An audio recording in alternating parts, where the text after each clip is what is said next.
জামাতের secretary general খুব সম্প্রতি তিনিও একটি কথা বলেছেন, মন্তব্য করেছেন যে পিআর পদ্ধতিতে নির্বাচন হলে সবার সংসদ হবে, এবং তিনি আরেকটি কথাও বলেছেন যে সেখানে যদি সাধারণ জনগণ যদি পিআর না চান তারা এখান থেকে সরে আসবেন। আবার অন্যদিকে বিএনপি কিন্তু চাচ্ছে প্রচলিত ব্যবস্থায় নির্বাচন হওয়ার জন্য। এই বিষয়টি নিয়ে যদি একটু বলেন। আমরা নির্বাচন সংসদ কমিশনের পক্ষ থেকে সংবিধান সংসদ কমিশনের সঙ্গে বসে একসঙ্গে একটা সিদ্ধান্ত নিয়েছিলাম যে লোয়ার হাউস যেটা এটা ফার্স্ট দ্য পোস্ট সিস্টেম থাকবে, আর একটা আপার হাউস থাকবে, ওইটা পিআর পদ্ধতিতে হবে। ঠিক এরকম একটা সিদ্ধান্ত ছিল আমাদের। পরবর্তীতে কোত্থেকে চেঞ্জ হয়ে গেছে, এখন দেখা যাচ্ছে যে অনেক পলিটিক্যাল পার্টি সব হাউসেই পিআর সিস্টেম ইলেকশন চাচ্ছে।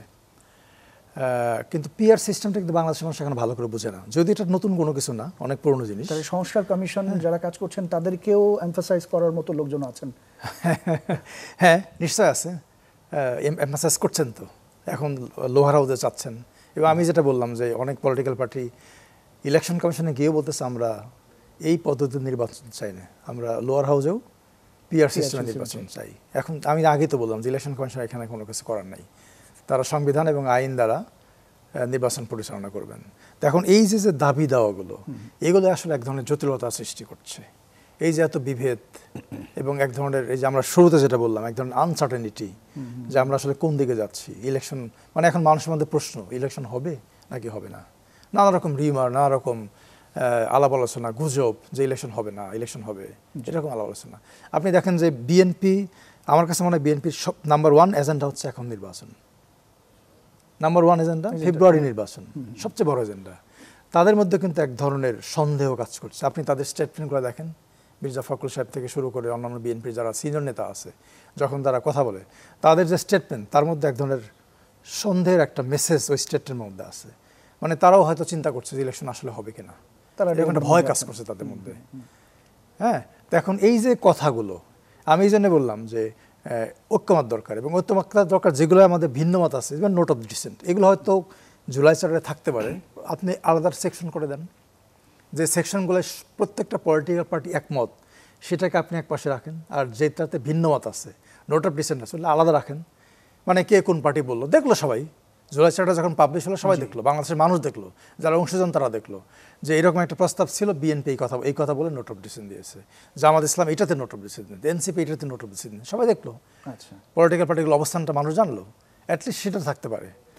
কিন্তু আমার কাছে যেটা মনে হয়, আমি আবার বলছি যে এখন আমাদের একটা নির্বাচন দরকার, যেভাবে হোক একটা নির্বাচন দরকার। জি, সুজিব ভাই কিছু বলছেন? আমি যেটা বুঝছিলাম সেটা হচ্ছে যে নোট অফ ডিসেন্ট আলোচনার মধ্যে হতে পারে, কিন্তু জুলাই সনদে রাখার কোনো কারণ নেই। কারণ সনদ হচ্ছে এক ধরনের জাতির সামনে অঙ্গীকার, সব রাজনৈতিক দল স্বাক্ষর করবে যে আমরা নির্বাচিত হলে এই দফাগুলো। আমি এটাই বলছি যে যেটুকু অঙ্গীকার ওটা করলো, আর বাকিটা অঙ্গীকার ছাড়াই থাকলো। অঙ্গীকার ছাড়া সেটা ইয়ে হিসেবে থাকতে পারে যে আলোচনায় আরো যে সমস্ত বিষয় আলোচিত হয়েছে, আরো যে সমস্ত বিষয় আলোচিত হয়েছে, এটা আলোচিত হয়েছে কিন্তু কোনো সিদ্ধান্ত হয়নি, সেই ধরনের একটা চ্যাপ্টার যদি সংলগ্ন হিসেবে মানে সাথে থাকে, সেটা আলাদা, সেটা অঙ্গীকারের অংশ না। কিন্তু অঙ্গীকারের অংশে নোট অফ ডিসেন্ট দিয়ে অঙ্গীকার করবো, এটা কোনোভাবেই হতে পারে না। এটা কারণ যেই জুলাই সনদে যা কিছু অঙ্গীকারে থাকবে তার প্রত্যেকটাই বাস্তবায়ন করতে হবে। আমি ভাই একটু আগে বলছিলেন 90-এর 3 জোটের রূপরেখার কথা, তখন আমি সংবাদপত্রে কাজ করি, আমি নিউজ পেপার রিপোর্টার। তো ছোট্ট করে আমি জাস্ট 1 মিনিটে বলি, সেটা হচ্ছে যে 3 জোটের রূপরেখার প্রধান 2টি কমিটমেন্ট কিন্তু বাস্তবায়ন হয়েছিল, বাকিগুলো বাকি খুব বেশি কমিটমেন্ট ছিল না, 7-8টা ছিল, বাকিগুলো হয়নি, কিন্তু সেটা দুঃখজনক। কিন্তু মূল 2টা কমিটমেন্ট, একটা হচ্ছে একাদশ সংশোধনীর ভেতর দিয়ে বিচারপতি শাহাবুদ্দিন সাহেব, যিনি প্রধান বিচারপতি থেকে এসে অস্থায়ী রাষ্ট্রপতি হয়েছিলেন, তিনি অস্থায়ী রাষ্ট্রপতির দায়িত্ব শেষ করার পরে আবার প্রধান বিচারপতি হিসেবে ফিরে যান, এবং সেটাকে বৈধতা দেওয়া হয় একাদশ সংশোধনীর মধ্য দিয়ে। আর রাষ্ট্রপতি শাসিত ব্যবস্থা থেকে সংসদীয় সরকার পদ্ধতিতে দেশকে পরিচালনা করা হবে, সেটার জন্য দ্বাদশ সংশোধনীর ভিতর দিয়ে আমরা সেই রূপান্তর দেখেছি। সেই সময় কিন্তু 3 জোটই সেই প্রস্তাবের পক্ষে ভোট দিয়েছিল। তার মানে হচ্ছে এখনো, তখনও হয়েছিল, এখনো হবে। যে ক্ষেত্রে ঐক্যমত্য হবে, যে ক্ষেত্রে ঐক্যমত্য হয়নি, সেটাকে ঐক্যমত্য দেখানোর নোট অফ ডিসেন্ট, এইটা যাতে কোনোভাবে না হয়, এটা বিয়ে করছি। আমরা এটা পরে ভবিষ্যতে আরো বড় সংকটের জন্ম দেবে।